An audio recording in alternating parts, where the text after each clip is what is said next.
You look in the audience, he'd make a face like this. You go, oh, I can't mess up, he's going to kill us. It would just scare the bejesus out of you. And he'd be like, everybody's clapping, he'd like looking at you hard, like, don't you mess up, you know, and I'm like, oh God, I'm in trouble after. He was rough. The way he would beat you was, you know, was hard. He'd make you strip nude first. He would oil you down. Your whole ritual, he would oil you down. So when the flip of the ironing cord hit you, it would just, you know, and it was just like me dying. And you just flipped all over your face, your back, everywhere. And I always hear my mother back, no, Joe, you're gonna kill him, you're gonna kill him, no. I would just give up, like there was nothing I could do, you know. And I hated him for it. Hated him. I never felt love from him. And he would never hold me or touch me. My father walked in the room, and God knows I'm telling you the truth, I've fainted in his presence many times. I'll say once, to be honest. I've fainted once. I've thrown up in his presence because just when he comes in the room, oh, this aura comes and my stomach starts hurting. I know, like, I'm in trouble.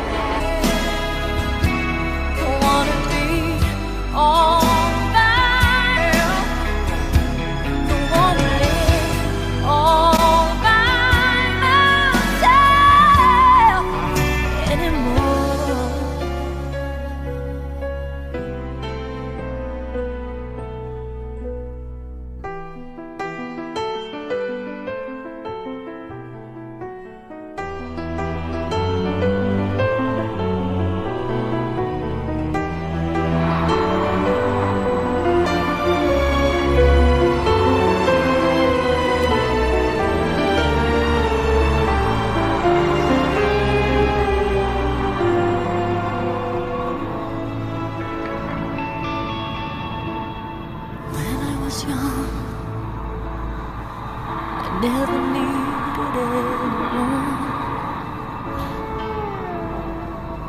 Making love was just for fun. Those days are gone.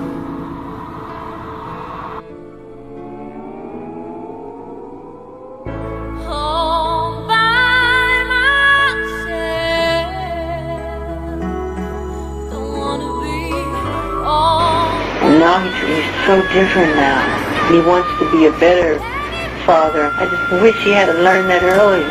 Why are you so scared of him? Because the scar is still there. So I'm like an angel in front of him, not scared. And one day he said, why are you scared of me? And I couldn't answer. I felt like, Joe, do you know what you've done? Do you know what you've done to me? Shout my hand to you. I have faith in all you do.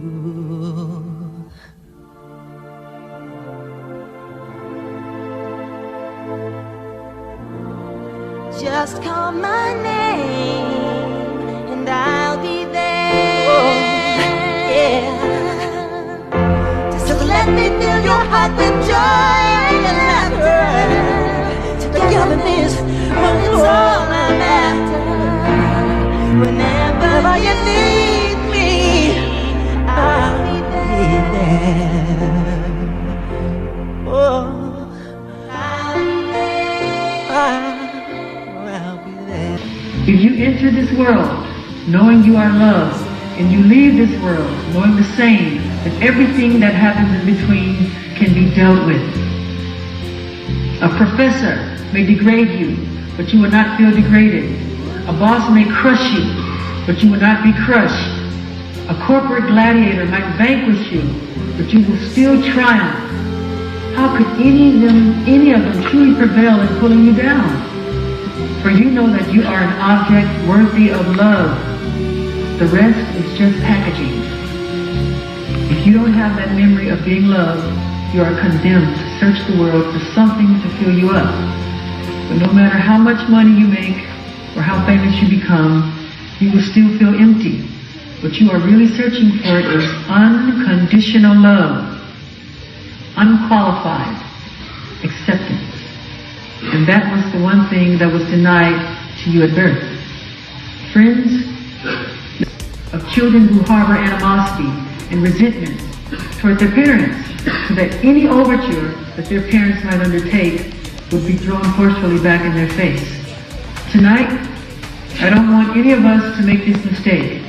That's why I'm calling upon all the world's children, beginning with all of us here tonight, to forgive our parents. If we felt neglected, forgive. Forgive them and teach them how to love again. You probably weren't surprised to hear that I did not have an idyllic childhood. The strain and tension that exists in my relationship with my own father is well documented. My father is a tough man, and he pushed my brothers and me hard, really hard. From the earliest age to the best, he wanted us to be the best performers we could possibly be. He had great difficulty showing affection. He never really told me he loved me, and he never really complimented me either. If I did a great show, he would tell me it was a good show. If I did an okay show,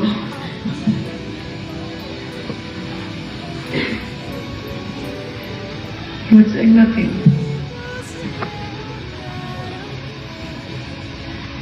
He seemed intent, above all else. I need tissue, I'm sorry. He seemed intent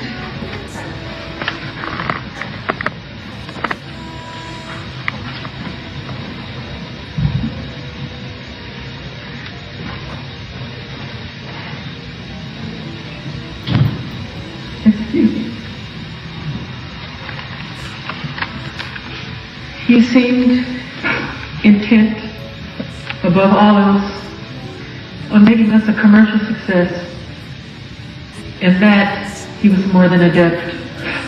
My father was a managerial genius, and my brothers and I owe our professional success in no small measure to the forceful way that he pushed us. He trained me as a showman, and under his guidance, I couldn't miss a step. But what I really wanted was a dad. I wanted a father who showed me love. And my father never did that. He never said, "I love you," while looking at me straight in the eyes. He never played a game with me. He never gave me a piggyback ride. He never threw a pillow at me or a water balloon. But I remember once when I was about 4 years old, there was a little carnival, and he picked me up and put me on a pony. It was a tiny gesture, probably something he forgot 5 minutes later, but because of that one moment, I had this special place in my heart for him. Because that's how kids are. The little things mean so much. They mean so much. For me, that one moment meant everything. I only experienced it one time, but that one time made me feel really good about him and about the world. But now I am a father myself, and one day I was thinking about my own children, Prince and Paris, and how I wanted them to think of me when they grow up. To be sure, I would like them to remember how I always wanted them with me, wherever I went, how I always tried to put them before everything else. But there are also challenges in their lives, because my kids are stalked by paparazzi. They can't always go to the park or to the movies with me. So, what if they resent me when they grow older? What if they resent how my choices impacted their youth? Why weren't we given an average childhood, like all the other kids, they might ask? And at that moment, I pray that my children will give me the benefit of the doubt, that they will say to themselves, our daddy did the best he could, given the unique circumstances that he faced. He may not have been perfect, but he was a warm and decent man who tried to give us all the love in the world. I hope that they will always focus on the positive things, on the sacrifices I willingly made for them, and not criticize the things they had to give up, or the errors I've made, and will certainly continue to make in raising them. For we have all been someone's child, and we know that despite the very best of plans and efforts, mistakes will always occur. That's just being human. And when I think about this, of how I hope that my children will not judge me unkindly and will forgive me, forgive my shortcomings, I am forced to think of my own father, and despite my earlier denials, I am forced to admit that he must have loved me. He did love me, and I know that. There were little things that showed it. When I was a kid, I had a real sweet, and now, with time, rather than bitterness, I feel blessing. In the place of anger, I have found absolution. And in the place of revenge, I have found reconciliation. And my initial fury has slowly given way to forgiveness. The fifth of the 10 Commandments. Honor your parents by not judging them. Give them the benefit of the doubt. That is why I want to forgive my father and to stop judging him. I want to forgive my father because I want a father, and this is the only one that I've got.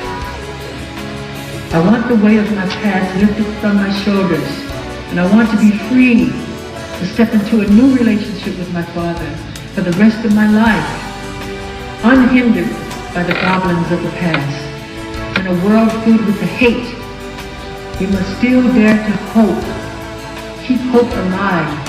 In a world filled with anger, we must still dare to comfort.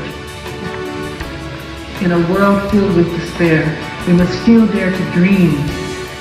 In a world filled with distrust, we must still dare to believe.